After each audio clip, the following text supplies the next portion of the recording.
Hello, I'm Bob the Bookerer and welcome to my channel. Today I wanted to talk about the 1970 Booker shortlist. Now I fairly recently spoke about the lost Booker Prize, which was the 1970 books that would have been eligible had the rules not changed. And so this was technically, the one I'm about to talk about is the second ever Booker Prize, but in some ways is sort of the third chronologically, if that makes sense.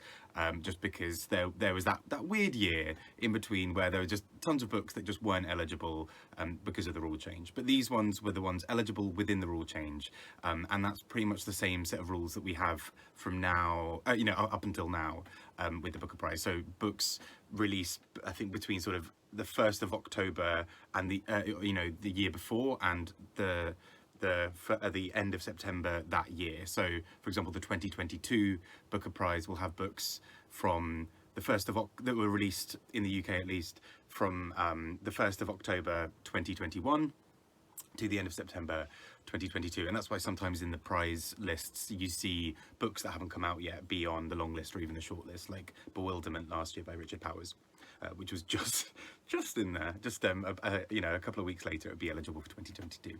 Anyway, that is some ramble. Here is the 1970 Booker Prize shortlist, and it's an interesting one, kind of looking back, because again there are sort of various authors mentioned here, some of whom ended up being quite big and well known, others who are perhaps less well known today.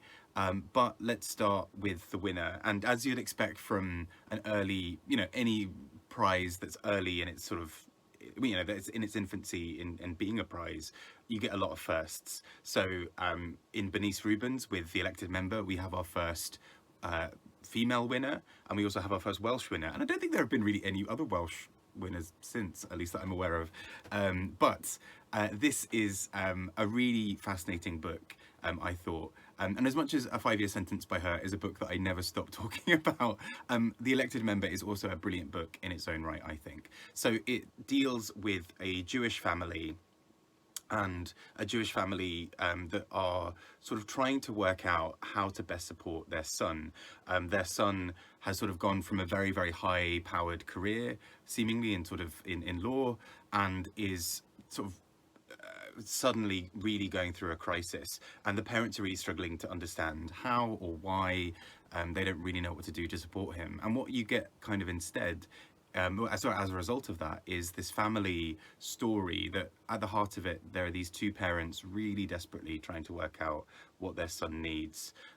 Meanwhile, he is getting more and more unwell, and is really not able to deal with things. So it sort of starts almost with small bits of memory loss or small bits of not quite understanding reality, and by the end of the book he's sort of having what I believe are schizophrenic episodes, and he's really struggling. But there's this sort of, it then weaves in sort of other parts of this family story that are really critical to it. So the father has quite a prominent role in the community locally as a rabbi, and so he is sort of both concerned about how to sort of rally the support of the community around him to help his son, but also is very aware that his own role within the community might suddenly start to be a bit more challenged by people who maybe don't understand mental illness or maybe don't understand sort of various other parts around it. So you kind of get this really quite interesting and varied story. And I thought this book has held up quite well, actually. It's interesting seeing a book written in the early 1970s dealing with mental illness, and yet it doesn't feel like some books that have been written more recently about mental illness that are bad. And I think Bernice Rubens really captures the sort of heart of this. It isn't necessarily directly about the mental illness, or that's a key part of it. Instead, it feels like how parents support a child through something incredibly difficult. And so I think this is a very worthy winner in this shortlist, and without showing my cards too soon, probably would be my choice for the winner still, based on this whole shortlist. But let's see the rest of that list.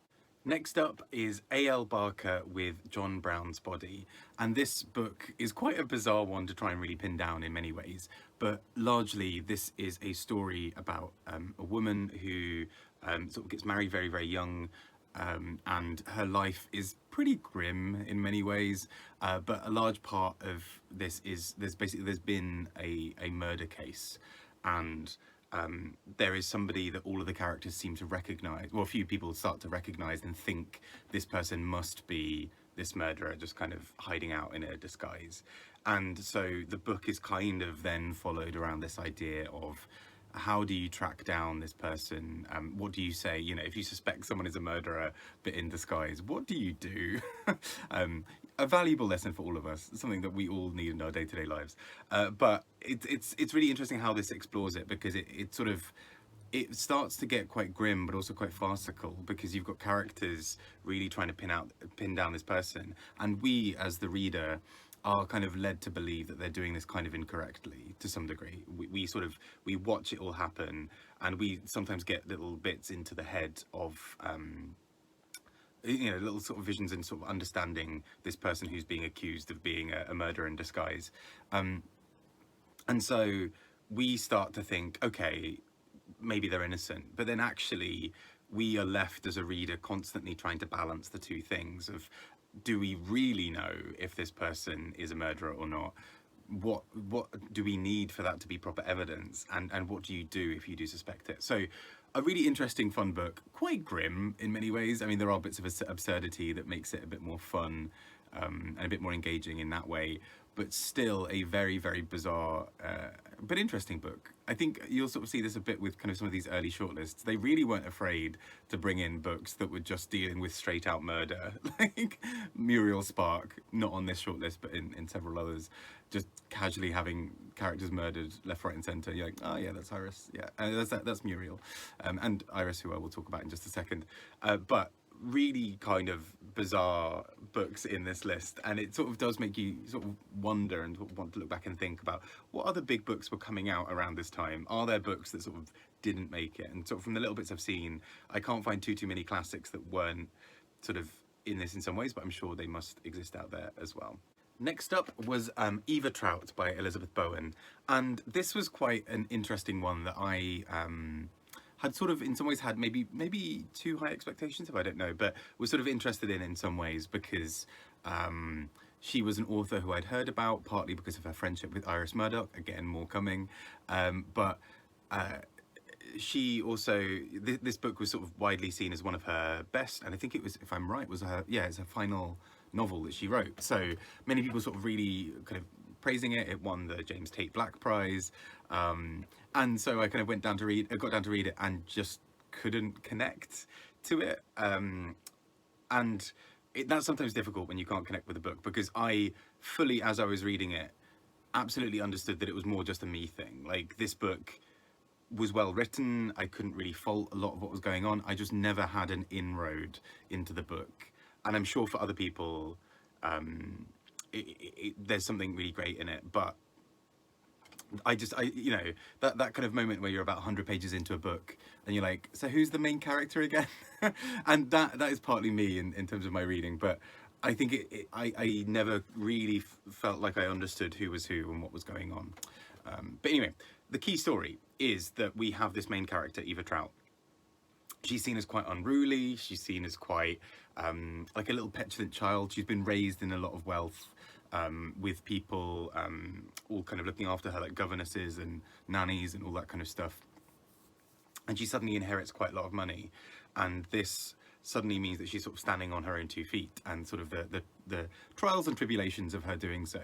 And so at the heart of it sounds quite interesting and quite fun, but I think what I then found quite difficult was, you know, there were parts that I was reading and I was like, I know that this part is meant to be funny, but I have kind of missed the joke, or, you know, these other things are going on and I don't really know why this is relevant. And in the book's defense, it probably should have been one of those things where 20 or 30 pages in, when I realized that I wasn't really knowing what was happening, I should have just stopped, given it a couple of days, and then gone back and started again. I think that would have been healthier, and I probably would have enjoyed the book a little bit more. But that said, whilst reading it, I did enjoy quite a few parts of it. I did think that often the dialogue was really interesting and quite engaging. The characters were quite funny and quite well-rounded, even though occasionally I forgot who people were. It was clear that thought had gone into sort of designing them, and to kind of these situations that almost get more and more absurd and farcical as she goes through her life. So there was a lot I think, to enjoy about it. I think I maybe wasn't the right reader at the right time for this book, but clearly, you know, has been seen as sort of one of her best, if not her, if not the best book that she has written. So I am keen to kind of maybe check out other ones and see if I can kind of find the rhythm of Elizabeth Bowen's writing. And of course, we come to Iris Murdoch. So Iris Murdoch was shortlisted for the Booker Prize 6 times across her life, and this was her second. Which, given that it was the second, like the Lost Booker Prize was only done afterwards, so Iris was right in there with two, you know, with the 1969 shortlist and the 1970 shortlist, right out the gate. You know, she was pretty prolific as well, so it kind of makes sense. But really great to see Iris Murdoch here for Bruno's Dream. And this book I did really enjoy. I spoke a bit more about it in my Iris Murdoch sort of Booker Icons video, but Bruno's Dream, at the heart of it, has a sort of, again, a sort of murder investigation. I feel like the judges had a very specific thing they were looking for during that time. But it's, oh no, hang on, is this the murder one? No, it is not the murder one. I am realising I am entirely wrong. Bruno's Dream. Let's start that one again. Bruno's Dream, instead of having murder in it, has a man at the heart of it who's dying, Bruno. And he is, his dreams and sort of a kind of a key part of this, so I can't believe I have mixed this up with her previous one. But this basically deals a lot with interconnected relationships and this sort of complicated web of things. So you've got this sort of family set up, and people are worried about Bruno dying and are worried about sort of what's going to come, but also equally there's this sort of, you know, these little complications. Somebody's got a fight with somebody else, and you know, they all don't fully see eye to eye, and it leads to complications throughout the plot for these people. They are always sort of trying to understand things, and people are breaking up and having new relationships, and in very kind of typical Iris Murdoch fashion, it feels like there's this strange generosity towards the characters whilst also insulting them. So often sort of really pointing out a character's faults and mocking them, but also acknowledging that they're going through a tough time and that's probably why things are happening. Or, you know, this person's faulty in some ways and is terrible to their partner, but also they're a good person in other ways. And I did really enjoy this, even though apparently I forgot what the plot was. I think, again, this sort of feels like such typical Iris Murdoch. There's this sort of subtlety behind the scenes with these characters where people feel very ordinary, but also at the same time could go on to do very extraordinary, bizarre things. You know, could suddenly make an impulsive decision to do something and destroy everything. But at the heart of it, we kind of just got this recurring thing around the dream, and I think spiders, if I remember correctly, keep popping up. And these ideas of, you know, what do dreams mean? What's the sort of symbolism behind this? But actually, really at the heart of it is a very nice little family drama, and is tricky, but also just deals with people having affairs with everybody and everyone sleeping with everybody, because it's an Iris Murdoch novel and that's what happens. Next up, we have William Trevor with Mrs. Eckdorf in O'Neill's Hotel. And this is a really beautiful book, I think. I've sort of spoken elsewhere about it, but William Trevor is a beautiful, beautiful writer.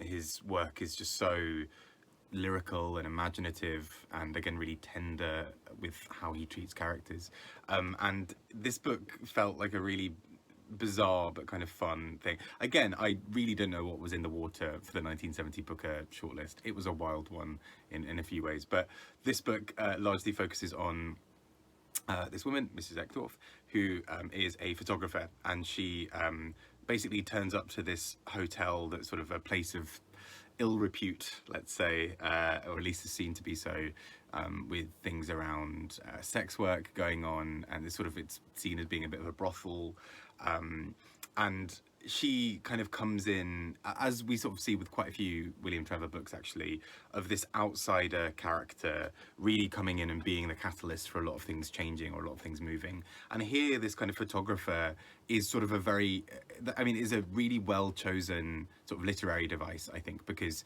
her whole job is to observe, and I found that really fascinating, that she spends so much time watching everything that's happening, and sometimes she intervenes and sometimes she doesn't, in the same way that a photographer might or might not, and I just thought it was really beautiful how it kind of picks out the little kind of quirks of everything going on around her, but it also then kind of stirs up a bit of a discussion around religion and around various other things, because the whole idea of morals really comes up. But that makes it sound like a far more serious book than it really is. It's quite funny, it's quite silly at times. It kind of deals in the absurd, and there's something so fun about having a character sort of go in and explore and see what everything means, and then sort of try to leave and extricate herself at the end. So I thought this was really fun, if a very bizarre little book. And I read all of William Trevor's shortlisted books for the Booker Prize at around the same time. So occasionally I sort of have to check that I haven't mixed them all up as well, like I did with Iris, because I also read all of Iris's around the same time. But this is, I just thought this was a really beautiful book. Probably my choice for winner, if not The Elected Member by Bernice Rubens. I think this is a really fun and interesting book, and speaks to such a specific period of time in terms of dealing with Ireland and religion and its views around sex and sexuality and various other things. So yeah, really good little choice here. And finally, last, and for me by all means least, The Conjunction by Terence Wheeler. Now this is maybe the weirdest and sort of most bizarre one on the list, in terms of not even just the what's in the book, but its sort of publishing history. Essentially, around 200 or 300 copies were published when it first came out. It made the shortlist, and then for some reason it was never reprinted. And so this book exists pretty much only as you know, in those 200 copies. And so online copies of the book sell for sort of several £100s, and I only was able to read this by going to the British Library and booking it out and spending like 2 hours just reading it. Like that's the only way. I sort of, you know, book a time slot and just go for it and try and read the book, which is a bit of faff. And I like to think is my dedication to the book, of course. But it's interesting because whenever people talk about, you know, the shortlists and various other things, this is the book often that stops them from being a perfectionist and being able to have read every single one. So I feel very lucky living in London and already having access to the British Library for that reason, because I'm not spending a couple of £100 on one book, particularly this book, and let's talk about why. So I just couldn't engage with this book in many ways. Firstly, I found it really just quite racist and really quite colonialist in a way that was just uncomfortable. It wasn't even like a book where you can sort of talk about it as being a bit of a product of its time in some ways, because actually there were books around the time that were writing about things and not doing this. Essentially the whole concept and behind the story of The Conjunction is you have a series of characters based in India, around the British Empire in India, and kind of colonialization there. Now, from the jump, that doesn't have to then mean that the story is itself colonialist in output or outlook or whatever. But I think what really I then struggled with this book is, firstly, I didn't really enjoy the plot of it. I found it just a bit dry. I found the writing just a bit dull. But the whole concept is basically the Indian characters in this story are gearing up for a specific time of the year, the conjunction, when there's sort of an alignment of planets or sort of in the solar system in some ways. You know, there's something going on that's meant to be really auspicious and special. And so you've got these kind of characters really gearing up to it. And I think that itself could have been a really interesting concept. It could have been really great to explore how an outsider, you know, a British person as an outsider, watches all of this going on. That could have been fine. I think what I found really tricky is all of these characters, all of the Indian characters particularly, are presented as sort of morally corrupt. They're all out to kind of get you and trick you and do whatever they can to get an edge over you, with also little critical thought of any British character in the book about why this might be, you know, even if that were true, why that might be the case with British people having pillaged their lands, for example. So I think this is something I found a bit tricky with this book, is it feels very dated. And, you know, the book is over 50 years old. That's maybe to be expected, but there are some books that have lasted much longer, because of they've dated in other ways. This book, the attitudes, I think, were even probably fairly dated for the 1970s. And what I then found really interesting about this is, because it wasn't ever reprinted, I don't think maybe there's been as much of a conversation around this book as there may have been for others. It sort of quietly got shuffled away, I think. But ultimately, the story starts to build towards this idea of this final conjunction, and that everything's going to be very, auspicious. And I mentioned in the Lost Booker Prize video that J.G. Farrell's troubles, for me, fell into a similar pattern or a similar problem of talking about empire, but in a way that feels very sort of parent-child of, we good British people, those unfortunate souls who we had to civilize, that kind of dynamic, which is very deeply uncomfortable for many reasons. But I think J.G. Farrell's Troubles still sort of delivers a bit on the story side of things, and I still found the writing really engaging and really interesting, even if I didn't like the story necessarily it was telling. I think with the conjunction, I didn't find much that I could really engage with, unfortunately, as well. But it's part of the Booker shortlist. I'm glad that I've read it for that reason, even if it really didn't work for me. So I realise this all sounds like I'm getting really negative on the 1970 Booker shortlist. It's not my favourite shortlist, I will say, but there are some real gems on this list, and real gems by authors that also then went on to have really interesting careers in their own way. So particularly people like Iris Murdoch and William Trevor. But also really interesting to see some other books creep on the list that are sort of less well known, such as John Brown's Body by A.L. Barker, rather. I was thinking E.L. James, as in the author of the 50 Shades series. Very different, very, very different from John Brown's Body. And from this shortlist as a whole, really. But Bernice Rubens also, it meant that we had the first female winner of the Booker Prize. I think a very well-deserved win. It's a beautiful book. I think it really holds up now, and I'd really urge you to check out ones of these that you think might sound interesting. I realise I've not been as full of praise for some of this list as I maybe have been for others, but I will continue working through them. Next, I'm hoping to do 1971 and 1972, with the plan that I'm then gonna do all of the ones ending in 2, just to take us up to the 2022 Booker Prize later this year. Anyway, I've been Bob the Bookerer, actually talking about the Booker Prize. Hooray! I hope you've enjoyed it. Take care, and speak to you all soon. Bye bye.